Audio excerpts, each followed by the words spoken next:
ನಿಮ್ ಪವನ್ಯಾರು ಬಂದಾರ ನೋಡಿ. ನಮಸ್ಕಾರ ಪವನ್ಯಾರ ಬರ್ರಿ. ಈಗ ಬಂದ್ರಿ ಹಿಂಗಾಗಿ ರಿಕಾರ್ಡ್ ಇಟ್ಕೋರಿ. ಏನಿಲ್ಪ ಇಲ್ಲೇ ಕೆಲಸ ಇತ್ತು ಬಂದಿದ್ವಿ. ಹಳೆ ಕಡೆ ಏನೇನೈತಿ ನೋಡಕ್ ಬಂದಿದ್ವಿ. ಹಂಗಾತ್ರಿ ಬರ್ರಿ ಹಂಗಾರ ಬರ್ರಿ ಒಳಗ್ ಬರ್ರಿ. ನಮ್ಮ ಹಳೆ ಕಡೆ ಎಷ್ಟು ಎಕರೆ ಅಷ್ಟೇ ಐತಿ? 4 ಎಕರೆ ಐತ್ರಲ್ಲ. ಹಂಗಾರೆ ನಿಮ್ ಕಡೆ ಕಾರ್ ಗಡಿನ ಇರ್ಬೇಕಲ್ಲ, ಒಂದ್ ದೊಡ್ಡ ಬಂಗ್ಲೆನೂ ಇರ್ಬೇಕಲ್ಲ. ಕಾರ್ ಗಾಡಿ ಈಗ ನಮ್ಮ ಅಣ್ಣ ಹೊಲ ನೋಡ್ಕೊತ ಜಾಬ್ ಮಾಡತ್ತ. ಆದ್ರ ನಮ್ಮ ಹುಡುಗಿ ಆಸೆ ಬಾಳ ಅದಾವ. ನಿಮ್ದು ಬರಬರ ಐತ್ರಿ. ನಮ್ ಹುಡುಗಿ ಆಸೆ ಬಾಳ ಐತಿ. ಕಾರ್ ಗಡೆ ತಿರ್ಗಾಡ್ಬೇಕು, ದೊಡ್ಡ ಬಂಗ್ಲೆದಾಗ ಇರ್ಬೇಕು. ಕ್ಷಮಸ್ರಿ ಮಾಮಾರಿ, ಆದ್ರ ನಿಮ್ಗ ವಯಸ್ಸು ಎಷ್ಟ್ ಅದಾವ್ರಿ? ನಂದ 55 ಇರ್ಬೇಕ. 55?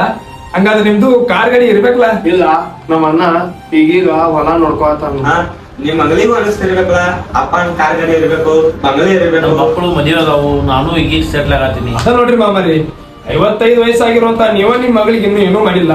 ನಿಮ್ಕಿಂತ ಅರ್ಧ ವಯಸ್ಸಿರುವಂತ ನಮ್ ಕಡೆ ಇಟ್ಟೆಲ್ಲ ಆಸೆ ಮಾಡಕತ್ತಾರಿ. ಹಂಗ್ರಿ ಮಾಮಾರಿ, ಹೆಂಗಟ್ಟಿ ಏನೋ ಕಲ್ತ್ ಜಾಬ್ ಹಿಡಿದಿರ್ತೀವಿ. ಹೆಣ್ ನೋಡ್ಬೇಕಾರೆ ಇಷ್ಟೆಲ್ಲ ಕೇಳ್ತಾರು. ನಮಗೂ ಒಂದ್ ಆಸೆ ಇರ್ತೈತಿ, ನಮ್ಮ ಅವ್ವನ ನಮ್ಮ ಅಪ್ಪನ ಚಲೋತಾಗ ನೋಡ್ಕೋಬೇಕು, ನಮ್ ಹೆಂಡತಿನೂ ಚಲೋತಾಗ ನೋಡ್ಕೋಬೇಕಂತ ಆಸೆ ಇರ್ತೈತಿ. ಆದ್ರೆ ಇಷ್ಟೆಲ್ಲ ಕೇಳ್ತಾರು, ಏನ್ ಮಾಡುದು? ಇರ್ಲಿ ತಗೋರಿ, ಚಾ ಅಂದ್ರೂ ಕುಡೀರಿ. ಹಂಗ ಹೋಗುವಾಗ ಊಟಾನು ಮಾಡ್ಕೊಂಡ್ ಹೋಗ್ರಿ.